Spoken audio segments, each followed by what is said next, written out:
Yeah. But you know what? A lot of people thought Pete Fairbanks was the problem yesterday.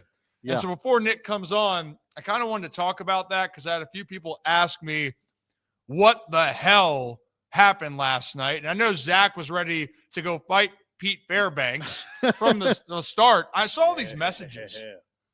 And I'm like, well, what happened exactly? Because I didn't see it live. So I went back and watched it a few times.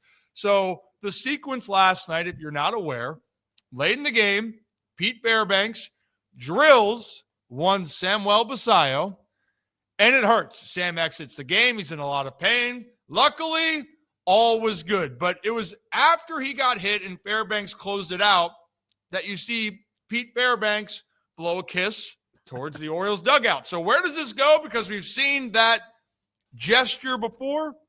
Well, we're looking back to what happened earlier when Jeff Hoffman and the Toronto Blue Jays had that situation months prior. So everyone is out the wazoo, including a Mr. Zach Bollinger. Yes, I saw your tweets. Yeah, I think it was one of those things where it's like, as an Oriole fan, you're like, it's like if I had a nickel for every time a rival's team closer blew a kiss towards our dugout, I'd have 2 nickels, which isn't a lot, but it's kind of weird. It happened twice in the same season.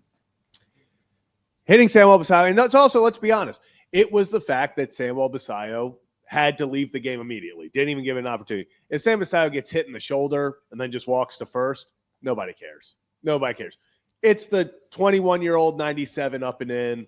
Obviously, people felt that the Rays were retaliating for Junior Caminero getting hit by Dean Kramer the game before, which makes no sense because Dean was 6 1/3 inning in, no one on base. Don't know why he would randomly go, for my last at bat of the season, I want to hit Junior Caminero.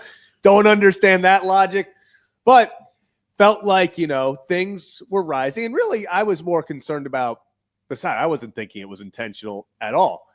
Then you get the kiss. You get the little blow the kiss in the vicinity of the Orioles dugout. Now, at this point, no one knows. Everyone's assuming, because Fairbanks then looks back and he makes a few comments to the catcher about that fat boy over there.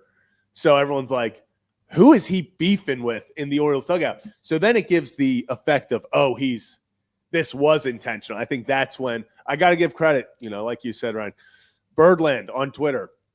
They turned it on like that. They were ready to fight. They're ready to bite someone's kneecap off, Dan Campbell style. Yeah, and I know maybe that's a sensitive name here in Baltimore because the Lions just came and whooped ass here last week against less than a week, 3 days ago.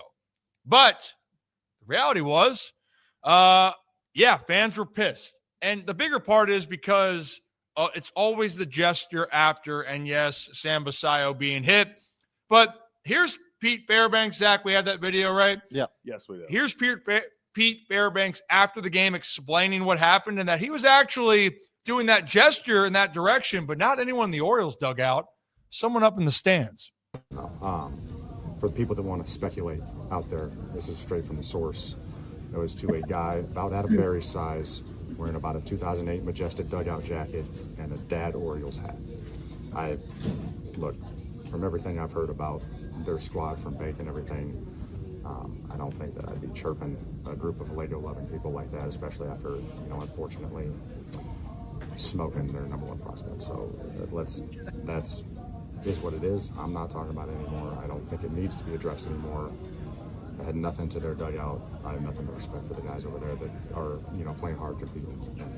That's the last thing on my mind is to do anything that could look like I might have, but to rub in anything that I feel terrible about is not what happened.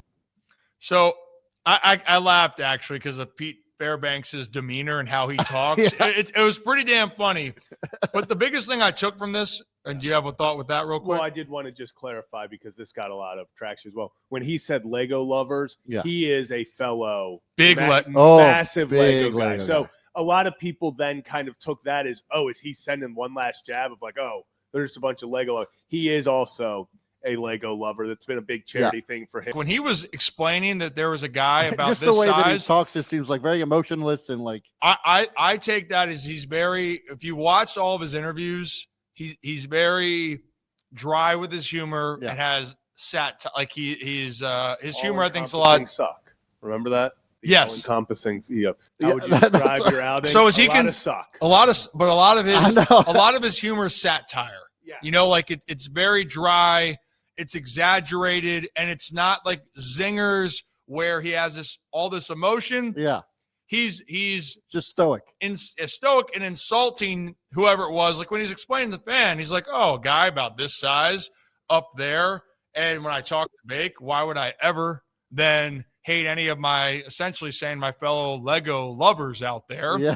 You know, and that's just who he is. And I 1,000% believe him. I know Tony Manzolino Oh yeah, I do too. said the same thing as well. And, you know, look, circumstances in the moment, you're heated, you're watching it, you have no idea what's going on. Yeah, that's going to tick you off. But if you look at the circumstances, understand Pete Fairbanks, and does this all not matter at all? Pete doesn't even gesture. Yes, I believe that you walk away, no one even blinks twice, Yeah. that Sam got hit and the Orioles lost the game.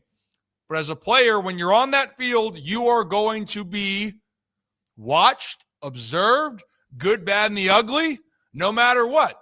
So for Pete, I'm curious in the future if that will stop him from, you know, showing a little bit of emotion or gestures to fan, or maybe that still happens because he's like, you know what? It wasn't towards the Orioles. I'll explain this after and move on. Yeah. So time will tell. The reality was the Rays win that game, but the Birds battle back and beat the Rays one last time as they get closer to closing out the season.